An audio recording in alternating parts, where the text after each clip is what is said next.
Buena la noticia del día 3, les ha dado energía.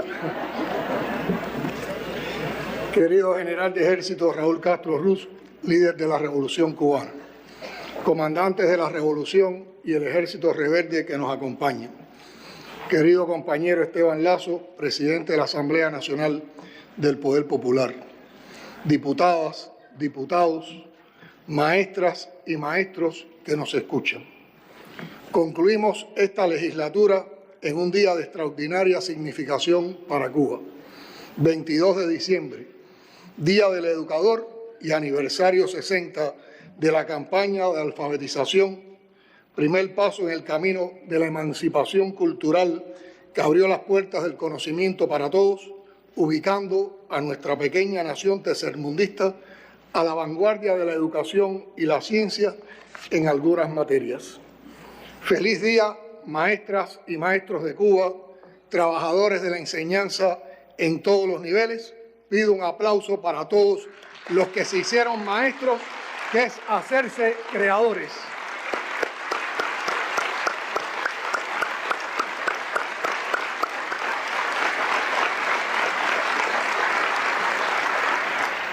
La riqueza e intensidad de los análisis en los que hemos participado durante estos días y los informes de rendición de cuentas me permiten no abordar algunos temas en el cierre de un periodo de trabajo que no es posible resumir solo en palabras.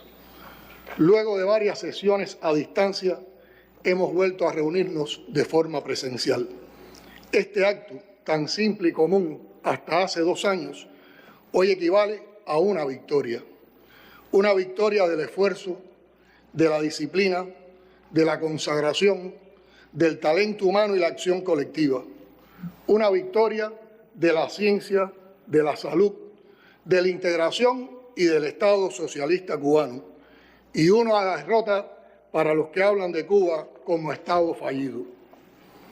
Un Estado fallido no soporta 62 años de bloqueo recrudecido en medio de una pandemia.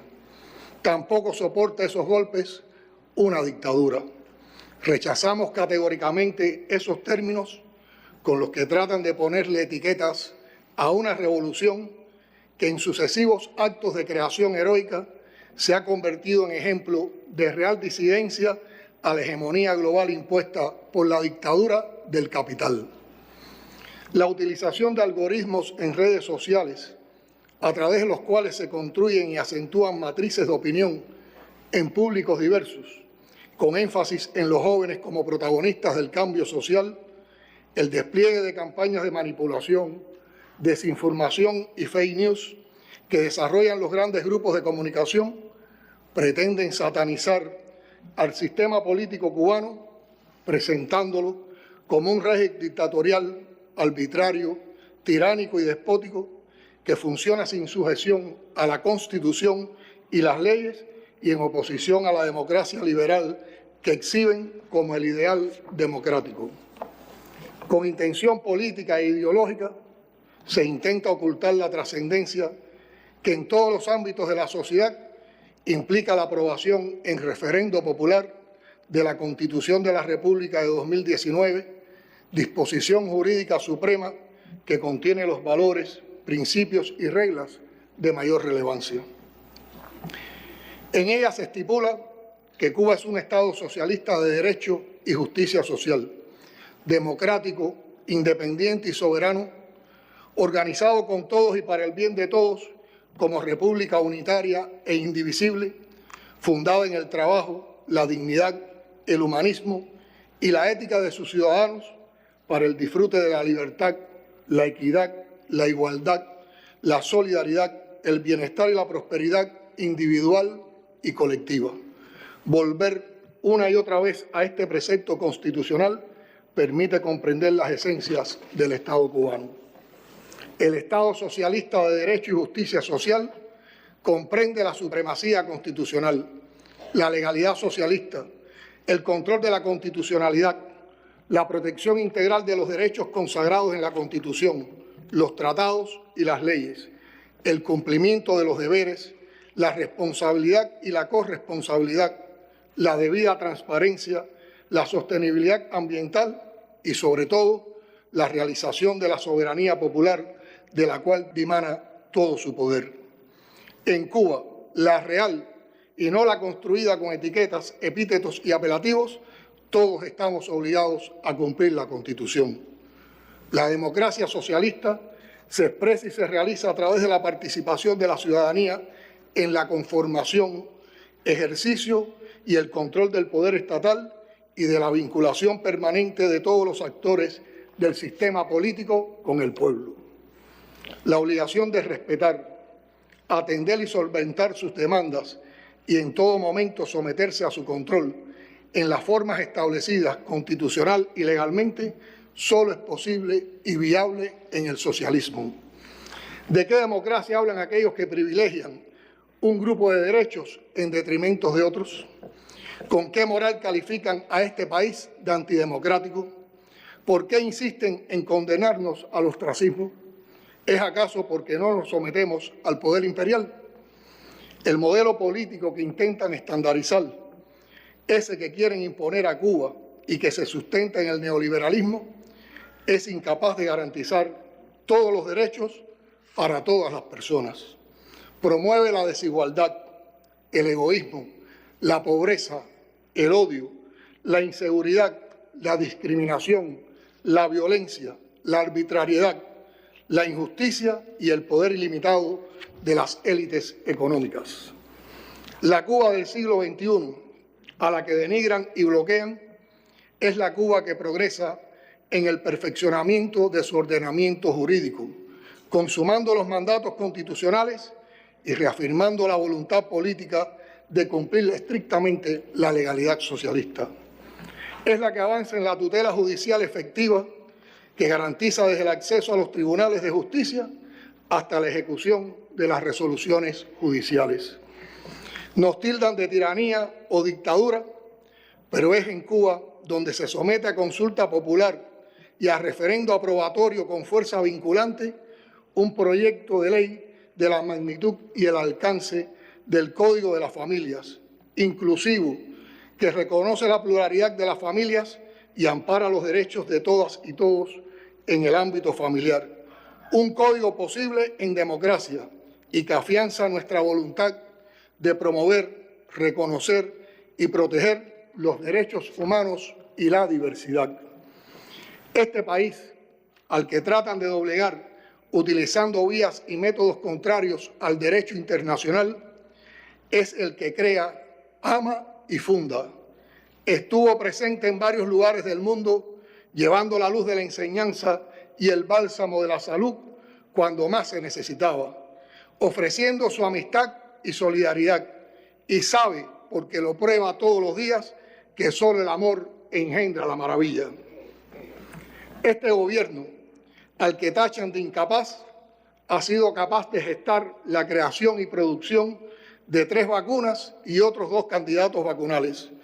Somos uno de los países más avanzados en el proceso de vacunación a su población y el primero que comenzó la inmunización en niños, niñas y adolescentes de 2 a 18 años. Porque en Cuba el derecho a la vida como derecho que permite el ejercicio del resto de los derechos es prioridad y la salud pública no es mercancía, es un derecho de todos y responsabilidad del Estado. Esta isla imperfecta e inconforme siempre con lo hecho, porque aún es poco para lo que podemos alcanzar, está trabajando todos los días por profundizar su democracia y los mecanismos y vías para garantizar con participación popular que lleguemos a consagrar en la práctica la promesa martiana de conquistar toda la justicia.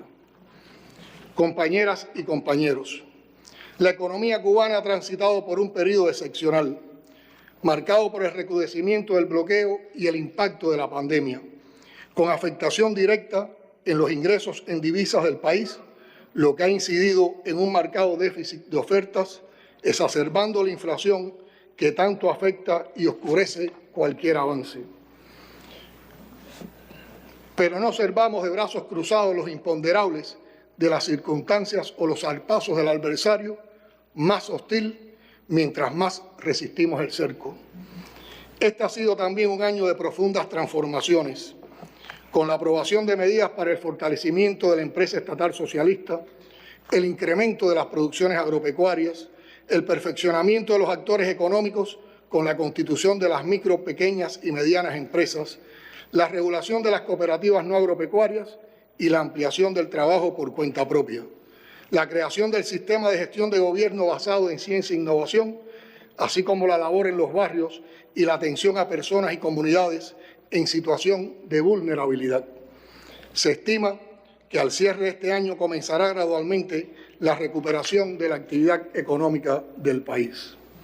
Ahora, urge resolver los problemas que se presentan en las empresas estatales con pérdidas, corregir las desviaciones de la dolarización parcial que no se ajustan a su diseño y concentrar el esfuerzo principal en el incremento de las ofertas de bienes y servicios a la población, principalmente de alimentos y medicamentos.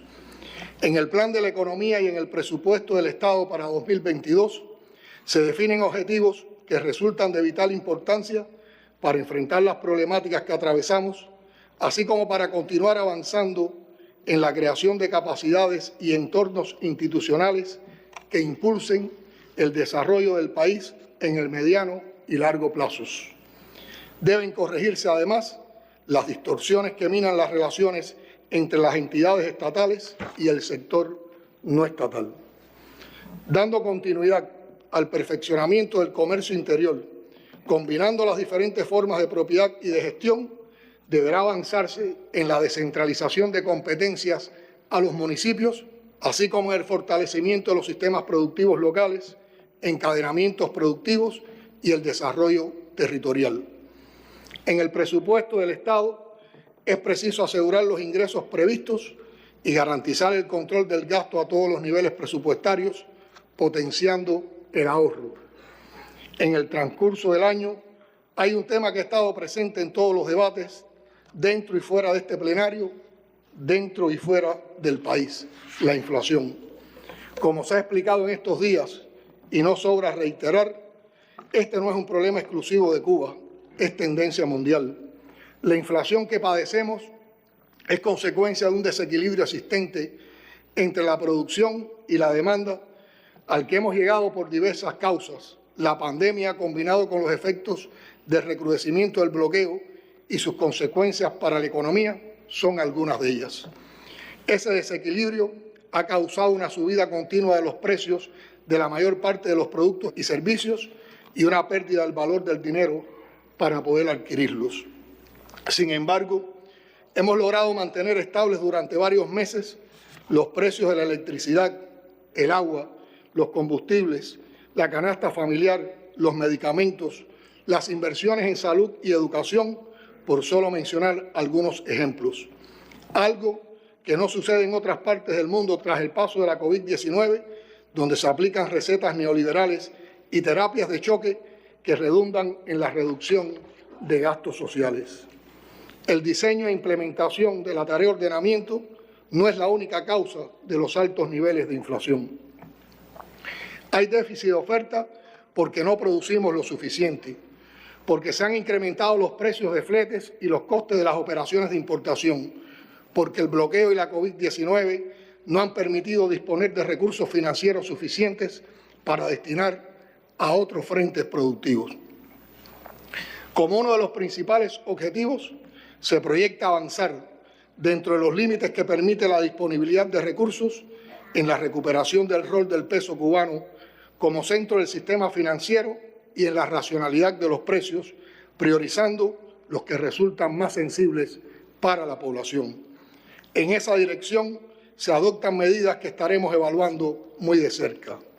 Las discusiones sobre estos temas y el manejo de los presupuestos locales han devuelto un protagonismo imprescindible al municipio como escenario decisivo en la conformación y ejecución de los presupuestos. Es vital entender y desarrollar el ejercicio de gobierno desde su estructura más pequeña, favoreciendo la autonomía del municipio en las decisiones y acciones, Ahí es donde primero tenemos que hacer fuerte el poder popular. Otro de los desafíos de este año ha sido la generación eléctrica, afectada de modo particular en los momentos más críticos del pico pandémico como consecuencia de las complejas limitaciones financieras impuestas por el bloqueo en condiciones de pandemia. No haber ejecutado oportunamente los mantenimientos a las unidades de generación y no haber podido adquirir los recursos imprescindibles para la garantía del servicio eléctrico provocaron los indeseables apagones que se hicieron frecuentes a mediados de este año. Aunque no han desaparecido las limitaciones, las capacidades de generación eléctrica se han ido restableciendo. En el mes de septiembre se pudo destinar en muy difíciles condiciones un nivel de financiamiento para la recuperación paulatina de la disponibilidad de la generación.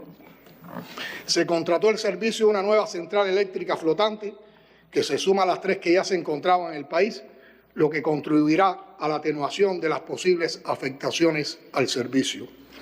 Adicionalmente, continúa la ejecución de mantenimientos en las centrales termoeléctricas como parte del proceso de recuperación de la disponibilidad de generación que se mantiene en el próximo año. Para garantizarlo, se ha decidido priorizar la asignación de recursos financieros al sector.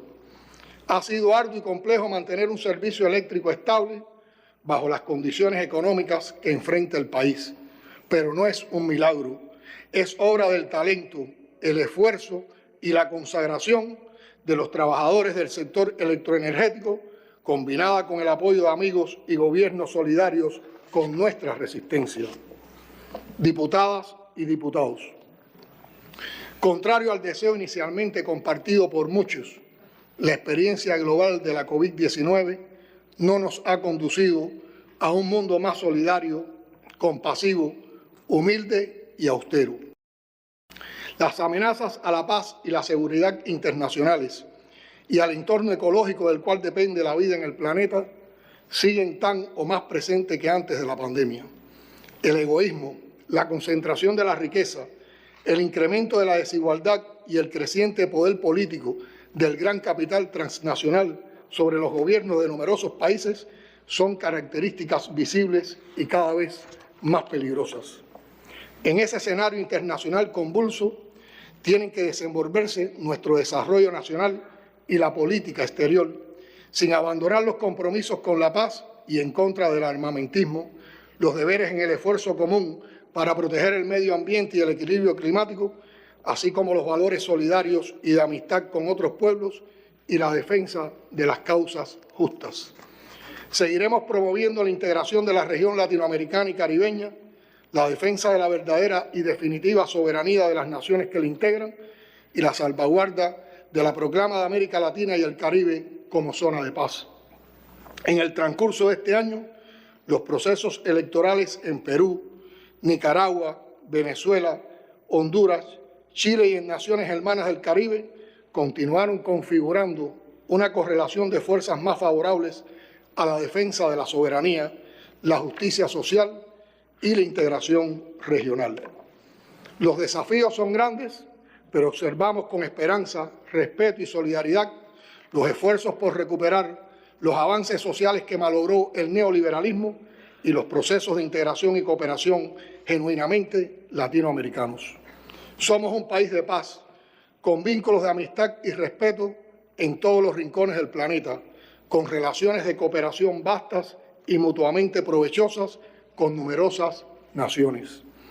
La significativa presencia de estudiantes de varias naciones en Cuba y la práctica enriquecedora de decenas de miles de profesionales cubanos en casi todos los continentes se traducen al cabo de varias décadas en lazos culturales entrañables que nos acercan a otros pueblos de un modo especial. Continuaremos trabajando activamente en el marco de las Naciones Unidas y en defensa del multilateralismo. A un año de nuestra entrada en condición de observadores en la Unión Euroasiática, se logran avances significativos en los vínculos que fomentamos con esa agrupación emergente. El gobierno de los Estados Unidos ha determinado convertir la agresión a Cuba en su política oficial y tras apostar sin éxito a asfixiarnos con el recrudecimiento del bloqueo en medio de la pandemia, trata de alterar la paz y la tranquilidad ciudadanas. Esta política vil y genocida, marcadamente oportunista, concita el rechazo de la comunidad internacional. Sobre este tema se ha hablado lo suficiente y el pueblo está bien informado. A pesar de ello, no renunciamos a desarrollar en condiciones de igualdad y respeto mutuo una relación constructiva con el gobierno de los Estados Unidos. Entre tanto, facilitamos y promovemos los lazos con el pueblo de ese país en todas las esferas posibles y con énfasis especial en la comunidad de origen cubano que allí reside.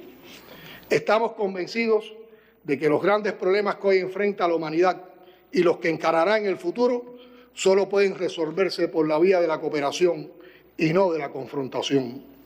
En los últimos meses hemos recibido desde muchas partes del mundo muestras extraordinarias de solidaridad, de identificación con la causa de Cuba a favor de la justicia, de respeto por el aporte de nuestro pueblo a los más necesitados, de rechazo a los planes desestabilizadores del gobierno de los Estados Unidos y al criminal bloqueo económico, así como de admiración por la capacidad de levantarnos tras enfrentar los desafíos más agudos. Agradecemos entrañablemente la campaña internacional promovida por cubanos residentes en el exterior y amigos solidarios alrededor del mundo, en especial en los Estados Unidos, en defensa de Cuba, en contra del bloqueo y del resto de las medidas que obstaculizan el desarrollo del país y a favor del vínculo natural que debe existir entre connacionales en el extranjero y sus familiares y allegados en Cuba.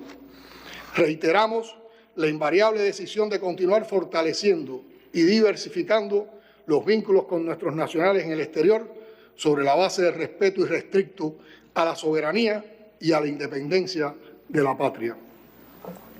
Compañeras y compañeros, en el complejo escenario internacional que hemos descrito, las relaciones económicas con el exterior han estado sensiblemente afectadas.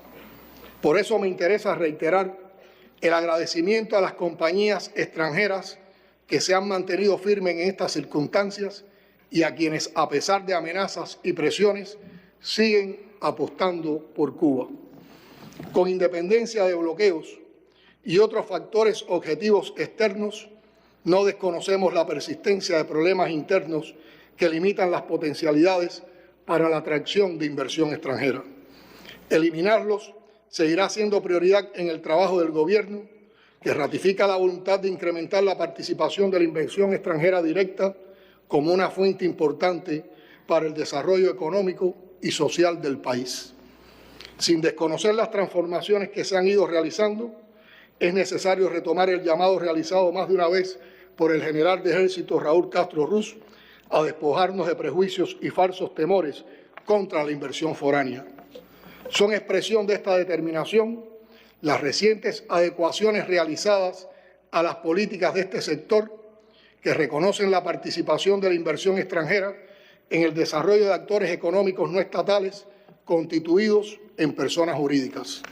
Se suman las decisiones que hemos venido adoptando para ampliar y flexibilizar las posibilidades de participación del capital foráneo en diversos sectores de la economía, el papel creciente que concedemos a los gobiernos locales en ese objetivo, el diseño de nuevas oportunidades con montos de inversión más pequeños y la determinación de concretar inversiones extranjeras en las que participen cubanos radicados en el exterior. En una economía abierta como la de Cuba, la eficiencia del comercio exterior resulta fundamental.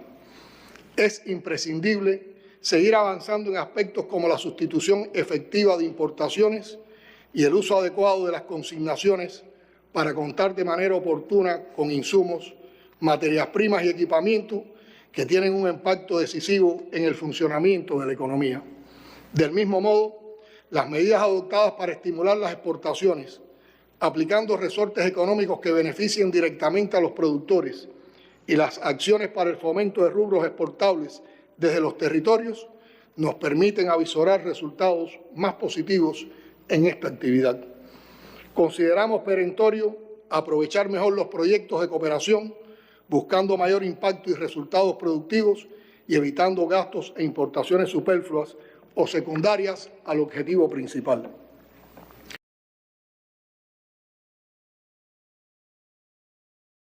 Legislativo que nos trazamos, durante estos días hemos aprobado importantes legislaciones en intensas jornadas, como la Ley de los Tribunales Militares, la Ley del Proceso Penal Militar y la Ley de Ordenamiento Territorial y Urbano y la Gestión del Suelo.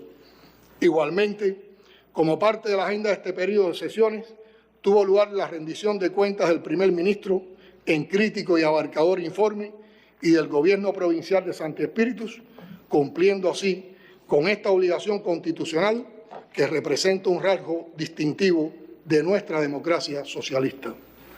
Mención aparte para el proyecto de Código de las Familias que será sometido a consulta popular para continuar enriqueciéndose con el aporte de todos. El interés es lograr una disposición legal atemperada a estos tiempos que refleje la realidad sociocultural y las distintas problemáticas que se manifiestan en la cotidianidad de nuestras vidas. Su contenido es una expresión más de la sensibilidad que caracteriza y define a la Revolución cubana. Enaltece la dignidad humana como valor supremo que sustenta el reconocimiento y ejercicio de los derechos y deberes refrendados en la Carta Magna. No impone modelos o tipos de familia, sino que reconoce una realidad innegable que ha de regularse y protegerse jurídicamente. Es una norma de profundas raíces científicas que se apoya en investigaciones avanzadas en materias como psicología, sociología, pedagogía y derecho. Los profesionales cubanos más destacados de estas especialidades, con admirable rigor, han sido capaces de resumir en una ley los derechos y deberes de las vidas diversas y valiosas de la población cubana. Para ellos, nuestro reconocimiento y admiración.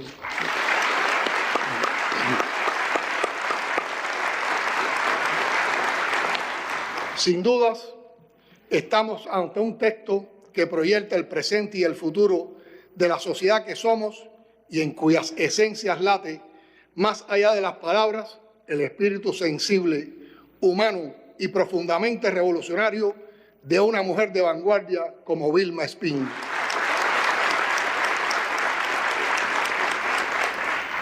Ella, junto a Raúl y Fidel, cada uno desde sus respectivas responsabilidades, impulsaron en diferentes momentos de la revolución la comprensión y el avance de nuestras leyes de familia que involucran problemas siempre complejos. La doctora Mariela Castro Espín tiene también un mérito indiscutible en el impulso posterior a esa batalla en la que ha sabido participar con la ternura y la firmeza de su madre que tanto recordamos hoy.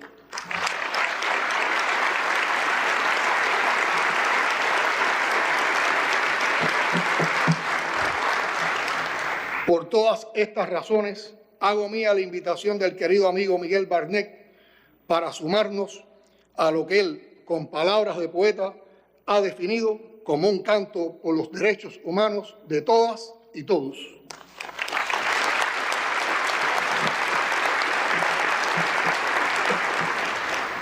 Compatriotas, en unos días estaremos llegando al aniversario 63 de la Revolución. Ya soplan aires de fiesta y es justo y necesario que celebremos haber vencido un año tremendo. Pero no olvidemos ni por un instante los aprendizajes que nos dejó el periodo más duro de los 365 días que terminan. Estamos convocados todos a hacer sostenibles en el tiempo los resultados en la contención de la COVID-19 que tantas esperanzas despiertan en el pueblo por las señales de recuperación que se advierten. Será preciso cerrar los esquemas de vacunación y continuar con las dosis de refuerzo, mientras los investigadores evalúan en qué momento se vuelven a aplicar, así como mantener fuertes medidas de vigilancia epidemiológica y la atención a los convalecientes.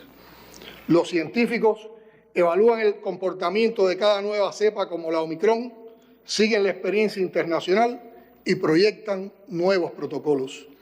La ciencia y la innovación, en función de la salud, se enfocan ya en los nuevos problemas que debemos enfrentar y superar. En Estados Unidos y Europa, vuelven a vivirse las tensiones de los picos pandémicos y de ambas partes ya están llegando los afectos y los abrazos que la familia añora. Sería un error creer que los buenos números de la pandemia que ahora tenemos durarán para siempre si no actuamos con suficiente responsabilidad y racionalidad. Nuestros científicos y médicos nos están advirtiendo. En honor a ellos, por respeto y consideración, mostremos sabiduría y prudencia. Que el exceso de entusiasmo no nos robe las alegrías del año que viene. Al hacer un balance de lo vivido, resalta un récord olímpico y mundial, la respuesta que ha dado el país a los numerosos problemas y desafíos que enfrentamos. Ese mes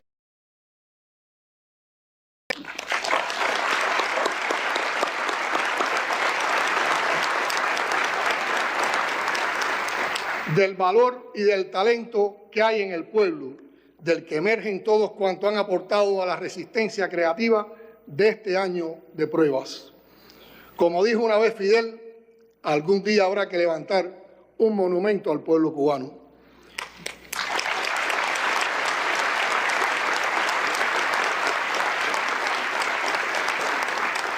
En ese monumento, él puso la primera piedra como conductor y máximo líder del proceso de liberación y lo engrandeció materializando sueños tan generadores de otros sueños como esa campaña de alfabetización que hoy conmemoramos.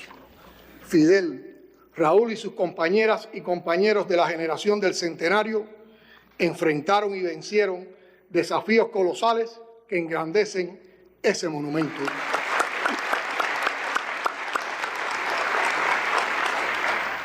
La continuidad que nos honra representar tiene el deber de hacer su parte y lo hará.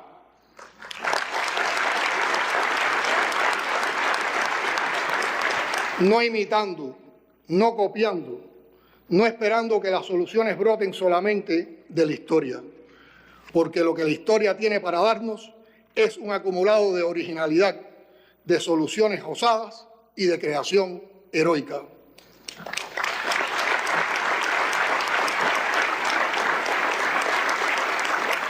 Nos toca completar ese monumento saltando por encima del bloqueo de nuestras limitaciones, dificultades y frenos.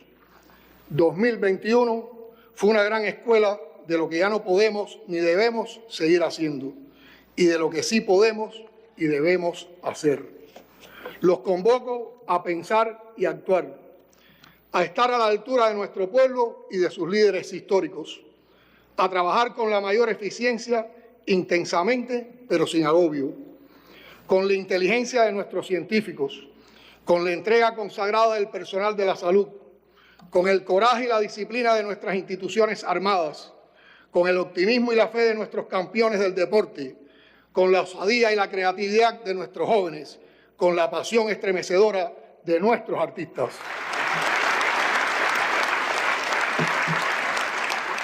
En esta Cuba siempre será posible hasta lo imposible.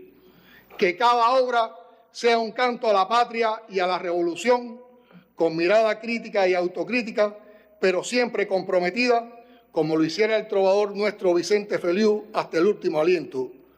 Créeme que soy feliz abriendo una trinchera.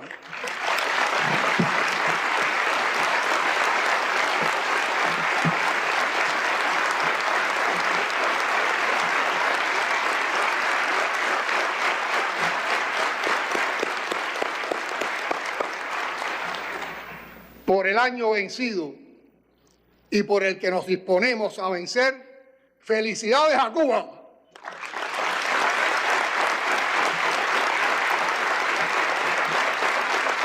¡Patria o muerte, venceremos!